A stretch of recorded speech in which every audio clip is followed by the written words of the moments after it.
مہربان ہے، اور جب وہ کسی بندے پہ رحم کرنے کا، کسی بندے پہ کرم کرنے کا، اپنے قریب کرنے کا فیصلہ کر لیتا ہے تو اس کے لیے اسباب بھی خود ہی مہیا کر دیتا ہے۔ حضرت مالک بن دینار بہت بڑے بزرگ ہیں، اسلامی تاریخ میں ان کا بہت بڑا نام ہے، اللہ کے ولی، بہت بڑے بزرگ مالک بن دینار رحمت اللہ علیہ۔ لیکن ان کی ابتدائی زندگی بڑی غفلت والی زندگی ہے، بڑی اللہ سے، اپنے مالک سے دوری والی زندگی ہے۔ ہر گناہ حضرت مالک بن دینار کی زندگی میں، چوری، چکاری، زنا، شراب، ہر قسم کے گناہ میں ملوث ہے، اور رات کو گھروں میں ڈاکے ڈال کے چوریاں کرتے ہیں۔ اس طرح کی غفلت والی زندگی ہے۔ لیکن جب اللہ کسی کو پلٹنے پہ آتے ہیں، کسی کو اپنے قریب کرنے کا ارادہ کرتے ہیں، تو اللہ انتظام اور اسباب بھی خود مہیا کر دیتے ہیں۔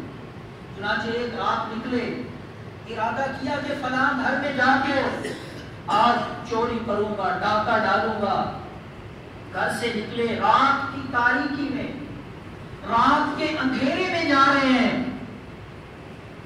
ایک گلی میں داخل ہوئے، آگے پیچھے دیکھا، جب محسوس کیا کوئی بندہ نہیں تو دیوار پہ چڑھے، ایک گھر کی دیوار کو پھلان کے اندر جانے کا ارادہ کیا، تو جب مالک بن دینار رحمہ اللہ اس دیوار پہ چڑھتے ہیں، رات کی تاریکی ہے، آدھی رات کا وقت ہے، سحری قریب ہے، جب دیوار پہ بیٹھے تو اندر سے قرآن پڑھنے کی آواز آ رہی ہے۔ ایک بچی ہے، اللہ کا قرآن پڑھ رہی ہے، اور قرآن مجید کی یہ آیت تلاوت کر رہی ہے، أَلَمْ يَعْنِ لِلَّذِينَ آمَنُوا أَن تَخْشَعَ قُلُوبَهُمْ لِذِكْرِ اللَّهِ۔ یہ قرآن کریم کی آیت تلاوت کی۔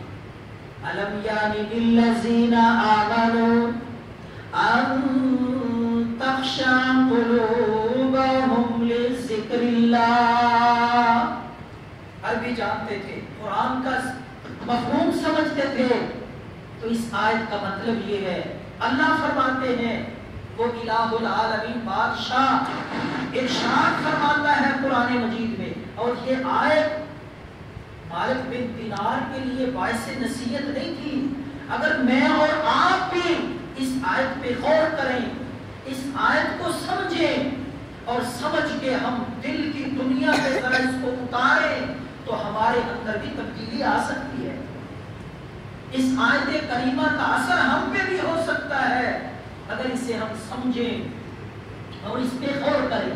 تو اللہ پاک نے فرمایا، یہ آیت جب سنی مالک بن دینار نے کہ اللہ رب العالمین ارشاد فرما رہے ہیں کہ أَلَمْ يَعْنِ لِلَّذِينَ آمَنُوا، اے ایمان والے لوگوں، کیا وہ وقت نہیں آیا أَن تَخْشَعَ قُلُوبَهُمْ لِذِكْرِ اللَّهِ، کہ لوگوں کے دل ڈر جائے اللہ کی یاد سے، اللہ کی پکڑ سے، اپنے رب کی ذات سے ڈر جائے۔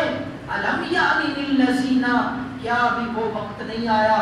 تو جب یہ آیت مالک بن دینار نے سنی تو سیدھی دل پہ آ کے لگی، اور دل کی دنیا بدل گئی، واپس دیوار سے نیچے اترے، سیدھے اللہ کے گھر میں جاتے ہیں، وضو کر کے اس آیت کا جواب عملی طور پہ اللہ رب العالمین کو دیتے ہوئے عرض کرتے ہیں، الآن اے میرے رب وہ وقت آ چکا، میرے لیے وہ وقت آ گیا ہے کہ میں تیری ذات سے ڈر جاؤں۔ آج تک جو غلطیاں ہوئی، آج تک جو گناہ ہوئے، میں ان سے بھی معافی مانگتا ہوں، اور آج کے بعد کسی انسان سے نہیں، اے میرے پروردگار آپ سے میں عہد کرتا ہوں کہ آج کے بعد نہ چوری ہوگی، نہ کوئی اور گناہ ہوگا۔ تو اس کے بعد ایسی دل کی دنیا بدلی اور ایسی تبدیل آئی مالک بن دینار کی زندگی میں کہ اللہ کے بہت بڑے ولی بن گئے۔